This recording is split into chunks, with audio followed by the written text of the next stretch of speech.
जाहे बेधी राखे राम, जाहे बेधी राखे राम, अरे ताही बेधी रही और सीताराम, सीताराम, सीताराम कहिए, सीताराम, सीताराम, सीताराम कहिए।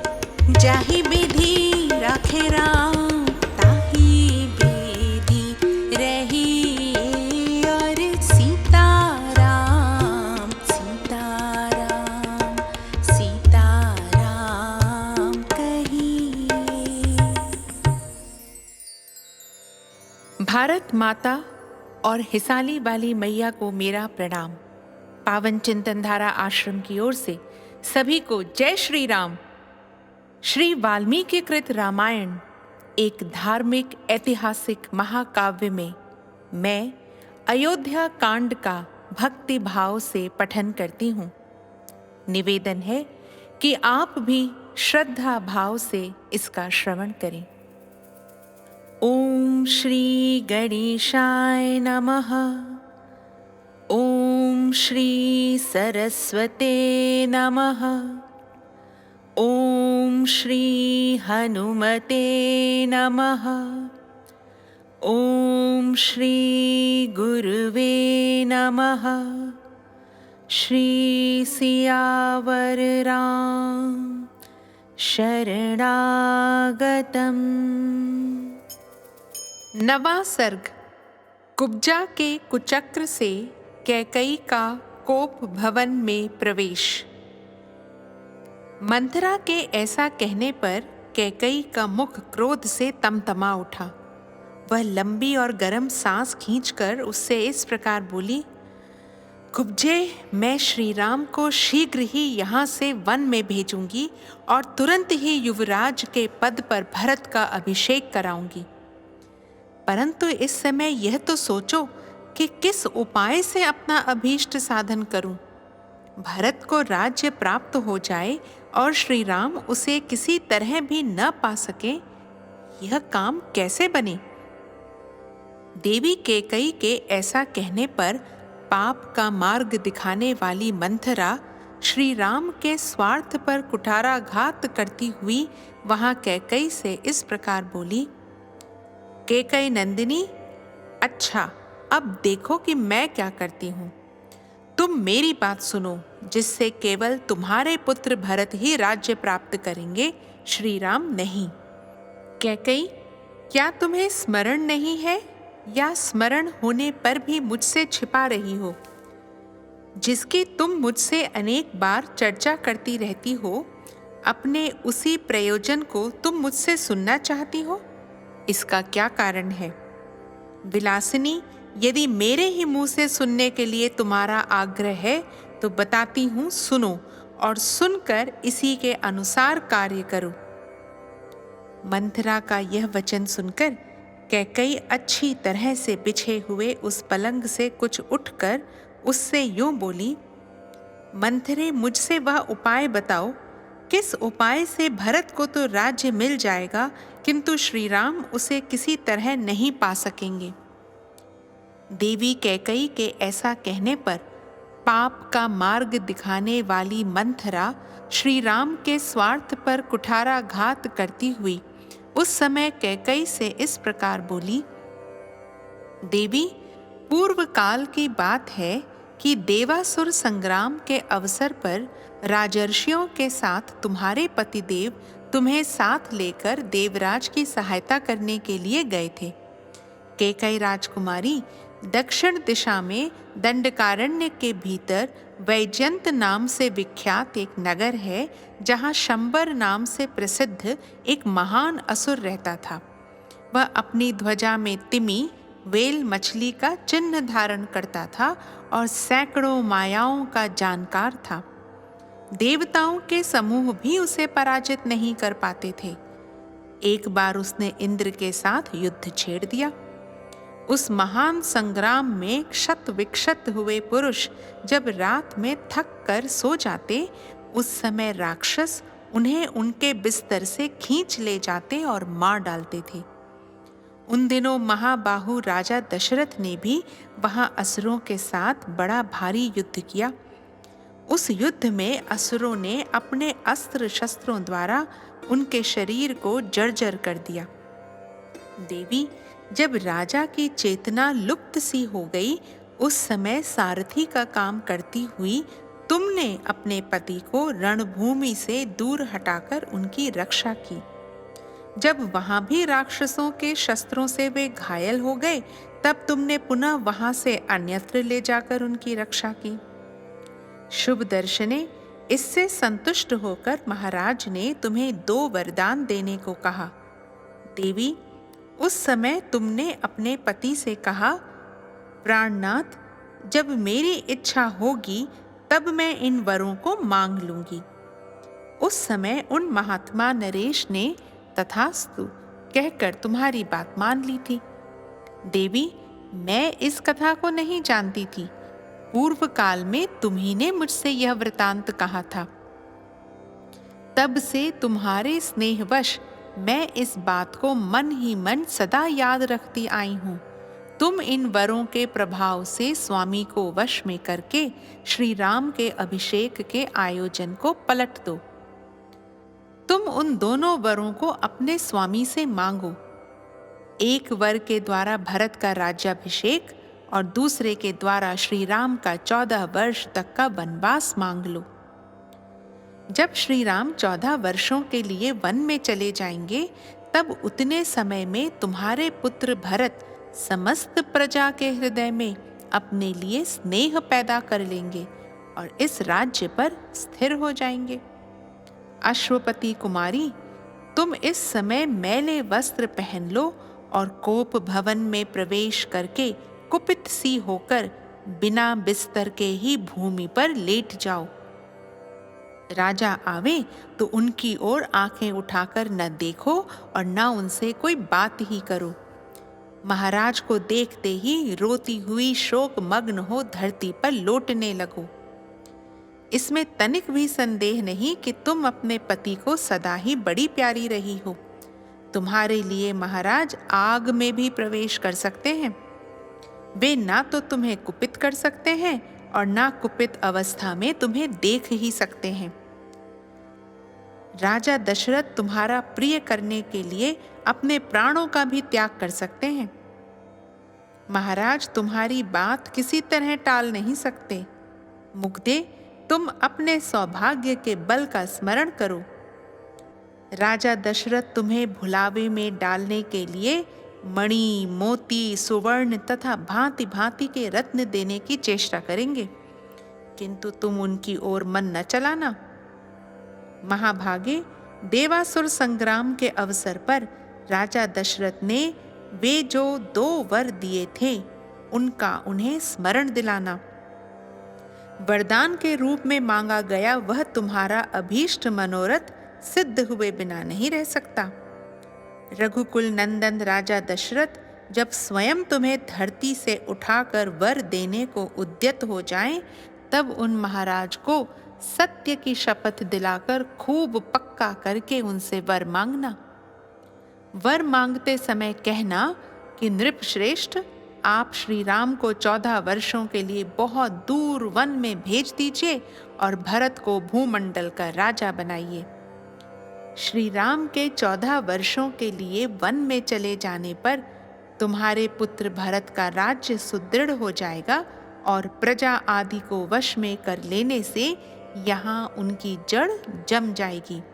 फिर 14 वर्षों के बाद भी वे आजीवन स्थिर बने रहेंगे। देवी, तुम राजा से श्री राम के वनवास का वर अवश्य मांगो। पुत्र के लिए राज्य की कामना करने वाली कैकई, ऐसा करने से तुम्हारे पुत्र के सभी मनोरथ सिद्ध हो जाएंगे। इस प्रकार वनवास मिल जाने पर ये राम राम नहीं रह जाएंगे। इनका आज जो प्रभाव है वह भविष्य में नहीं रह सकेगा और तुम्हारे भरत भी शत्रुहीन राजा होंगे। जिस समय श्री राम वन से लौटेंगे उस समय तक तुम्हारे पुत्र भरत भीतर और बाहर से भी दृढ़ मूल हो जाएंगे। उनके पास सैनिक बल का भी संग्रह हो जाएगा। जितेंद्रिय तो वे हैं ही, अपने सुहृदों के साथ रहकर दृढ़ मूल हो जाएंगे। इस समय मेरी मान्यता के अनुसार राजा को श्री राम के राज्याभिषेक के संकल्प से हटा देने का समय आ गया है। अतः तुम निर्भय होकर राजा को अपने वचनों में बांध लो और उन्हें श्री राम के अभिषेक के संकल्प से हटा दो।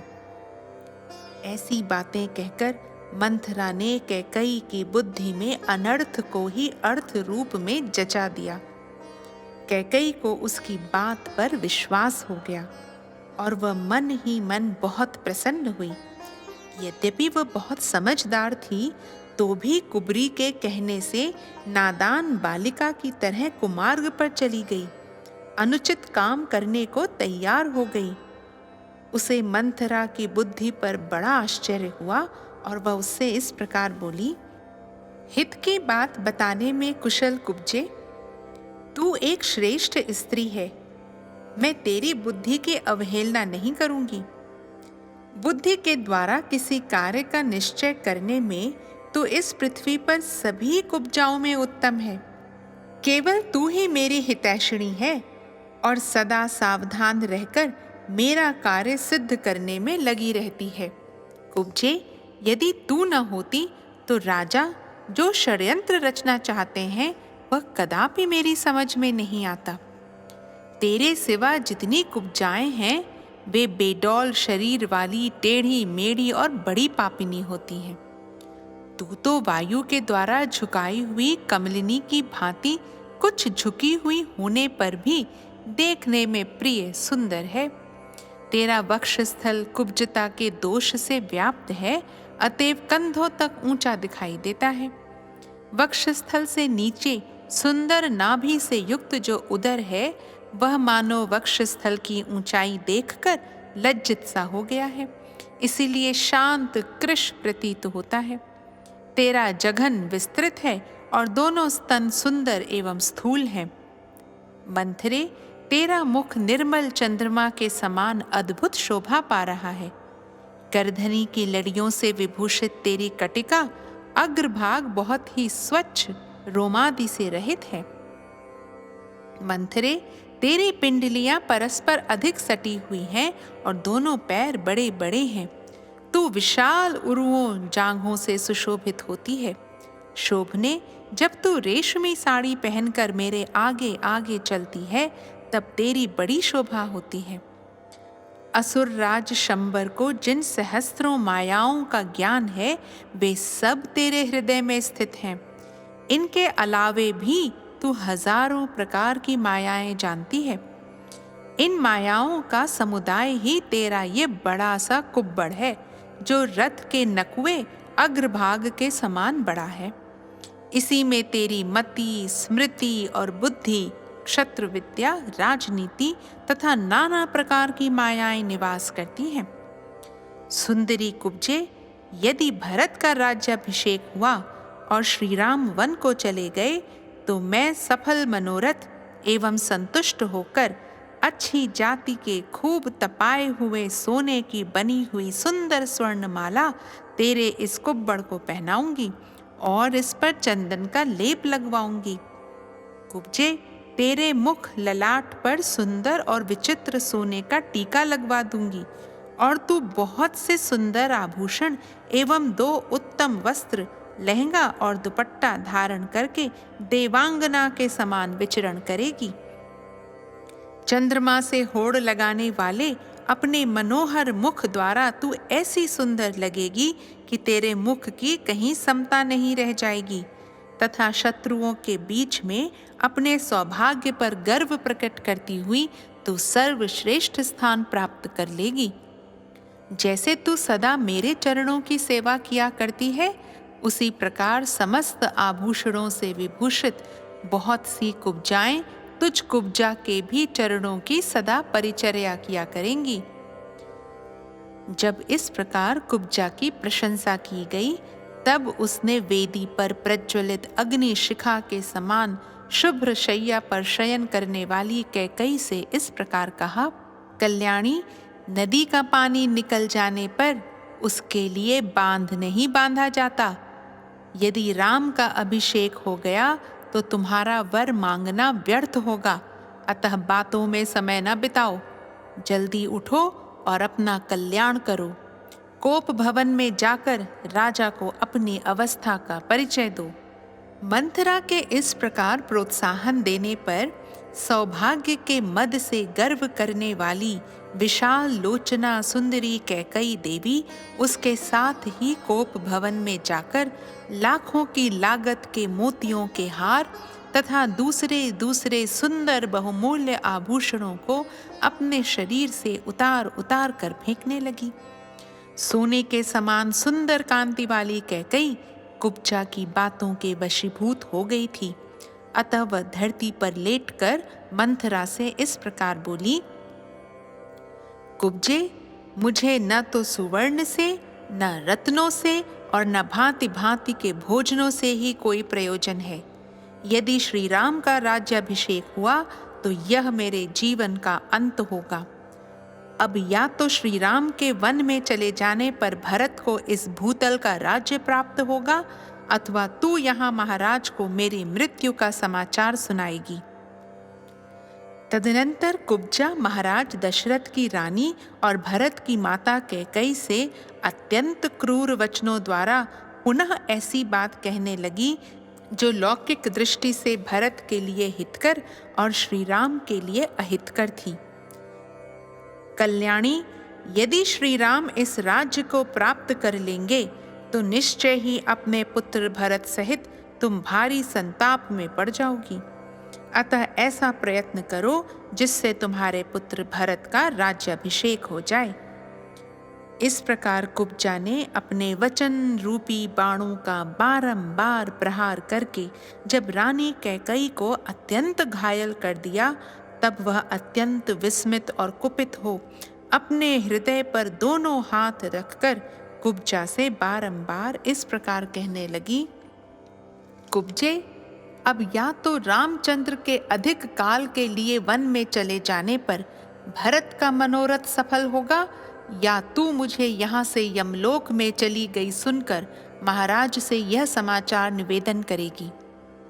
यदि राम यहाँ से वन को नहीं गए तो मैं न तो भांति भांति के बिछौने, न फूलों के हार, न चंदन, न अंजन, न पान, न भोजन और न दूसरी ही कोई वस्तु लेना चाहूंगी। उस दशा में तो मैं यहाँ इस जीवन को भी नहीं रखना चाहूंगी। ऐसे अत्यंत कठोर वचन कहकर कैकई ने सारे आभूषण उतार दिए और बिना बिस्तर के ही वह खाली जमीन पर लेट गई। उस समय वह स्वर्ग से भूतल पर गिरी हुई किसी किन्नरी के समान जान पड़ती थी। उसका मुख बढ़े हुए अमर्ष रूपी अंधकार से आच्छादित हो रहा था। उसके अंगों से उत्तम पुष्पहार और आभूषण उतर चुके थे। उस दशा में उदास मन वाली राजरानी कैकई, जिसके तारे डूब गए हों, उस अंधकाराच्छन्न आकाश के समान प्रतीत होती थी। इस प्रकार श्री वाल्मीकि निर्मित आर्ष रामायण आदि काव्य के अयोध्या कांड में 9वां सर्ग पूरा हुआ। राम रामेति रामेति रमे रामे मनोरमे सहस्रनाम ततुल्यम राम नाम वरानने। 10वां सर्ग। राजा दशरथ का कैकई के भवन में जाना, उसे कोप भवन में स्थित देखकर दुखी होना और उसको अनेक प्रकार से सांत्वना देना। पापिनी कुब्जा ने जब देवी कैकई को बहुत उल्टी बातें समझा दी, तब वह विषाक्त बाण से विद्ध हुई किन्नरी के समान धरती पर लौटने लगी। मंथरा के बताए हुए समस्त कार्य को यह बहुत उत्तम है, ऐसा मन ही मन निश्चय करके बातचीत में कुशल भामिनी कैकई ने मंथरा से धीरे धीरे अपना सारा मंतव्य बता दिया। मंथरा के वचनों से मोहित एवं दीन हुई भामिनी कैकई पूर्वोक्त निश्चय करके नाग कन्या की भांति गर्म और लंबी सांस खींचने लगी और 2 घड़ी तक अपने लिए सुखदायक मार्ग का विचार करती रही। और वह मंथरा, जो कैकई का हित चाहने वाली सुहृद थी और उसी के मनोरथ को सिद्ध करने की अभिलाषा रखती थी, कैकई के उस निश्चय को सुनकर बहुत प्रसन्न हुई, मानो उसे कोई बहुत बड़ी सिद्धि मिल गई हो। तदनंतर रोष में भरी हुई देवी कैकई अपने कर्तव्य का भली भांति निश्चय कर मुखमंडल में स्थित भौंओं को टेढ़ी करके धरती पर सो गई। और क्या करती, अबला ही तो थी। तदनंतर उस कैकई राजकुमारी ने अपने विचित्र पुष्पहारों और दिव्य आभूषणों को उतार कर फेंक दिया। वे सारे आभूषण धरती पर यत्र तत्र पड़े थे। जैसे छिटके हुए तारे आकाश की शोभा बढ़ाते हैं, उसी प्रकार फेंके हुए वे पुष्पहार और आभूषण वहां भूमि की शोभा बढ़ा रहे थे। मलिन वस्त्र पहनकर और सारे केशों को दृढ़ता पूर्वक एक ही वेणी में बांधकर कोप भवन में पड़ी हुई कैकई बलहीन अथवा अचेत हुई किन्नरी के समान जान पड़ती थी। उधर महाराज दशरथ मंत्री आदि को श्री राम के राज्याभिषेक की तैयारी के लिए आज्ञा दे सबको यथा समय उपस्थित होने के लिए कहकर रनिवास में गए। उन्होंने सोचा, आज ही श्री राम के अभिषेक की बात प्रसिद्ध की गई है, इसलिए यह समाचार अभी किसी रानी को नहीं मालूम हुआ होगा। ऐसा विचार कर जितेंद्रिय राजा दशरथ ने अपनी प्यारी रानी को यह प्रिय संवाद सुनाने के लिए अंतःपुर में प्रवेश किया। उन महायशस्वी नरेश ने पहले कैकई के श्रेष्ठ भवन में प्रवेश किया, मानो श्वेत बादलों से युक्त राहु युक्त आकाश में चंद्रमा ने पदार्पण किया हो। उस भवन में तोते, मोर, क्रौंच और हंस आदि पक्षी कलरव कर रहे थे। वहां वाद्यों का मधुर घोष गूंज रहा था। बहुत सी कुब्जा और बौनी दासियां भरी हुई थीं। चंपा और अशोक से सुशोभित बहुत से लता भवन और चित्र मंदिर उस महल की शोभा बढ़ा रहे थे।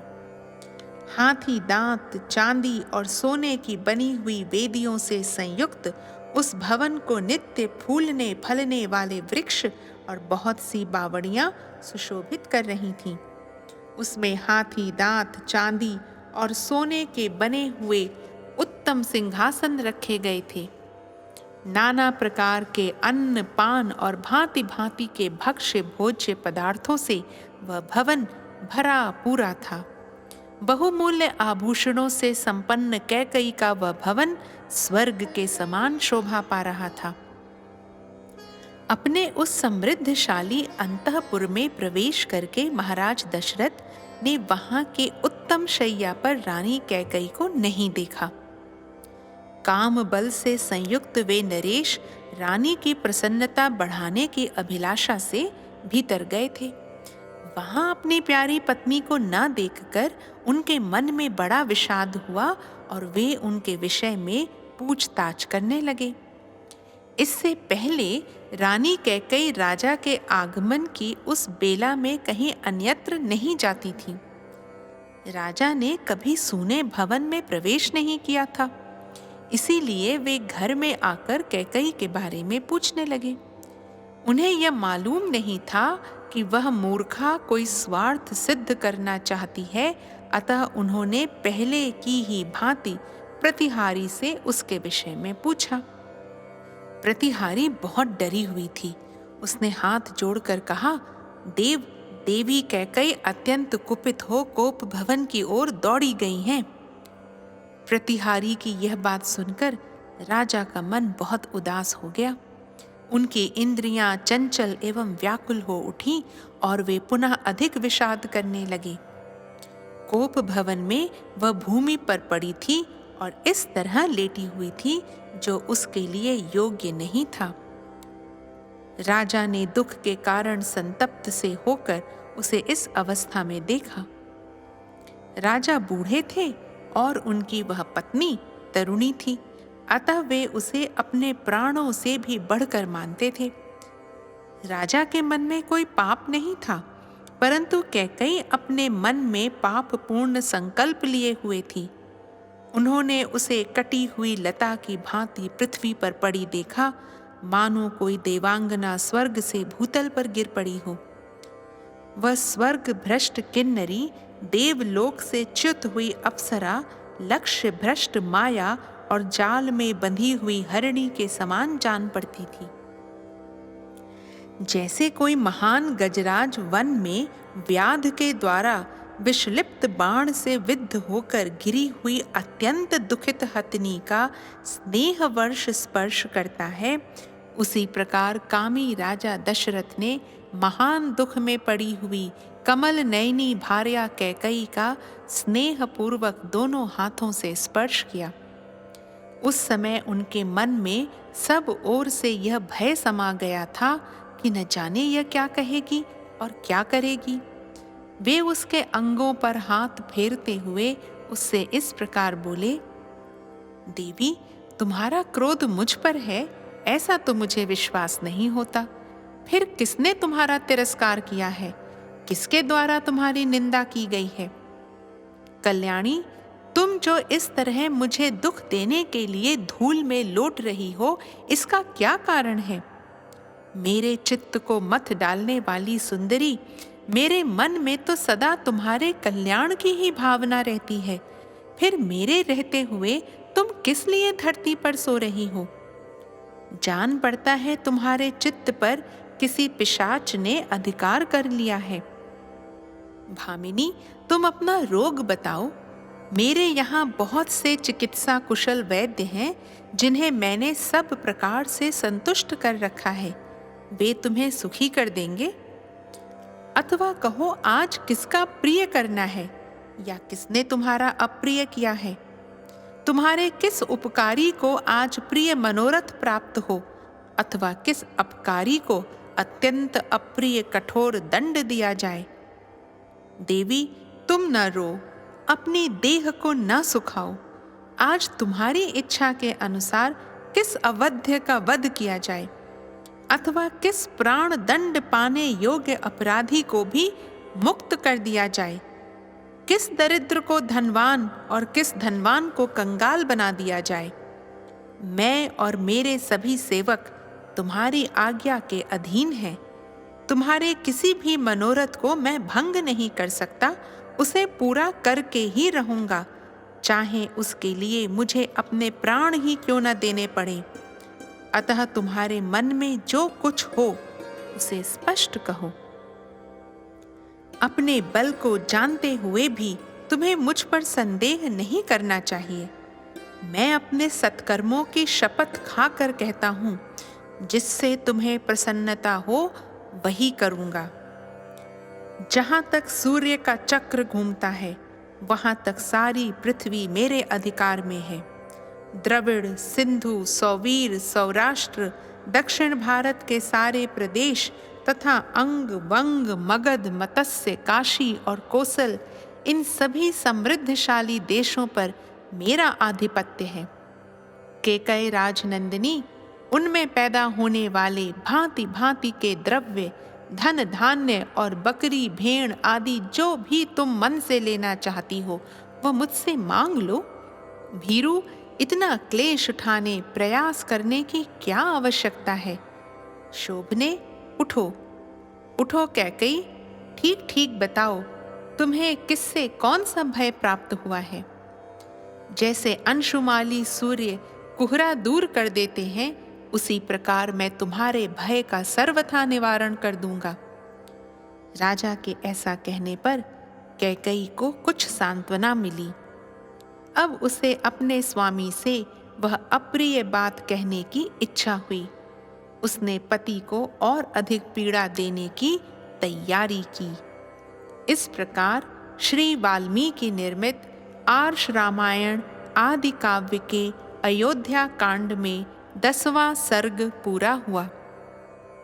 राम रामेति रामेति रमे रामे मनोरमे सहस्रनाम ततुल्यम राम नाम वरानने।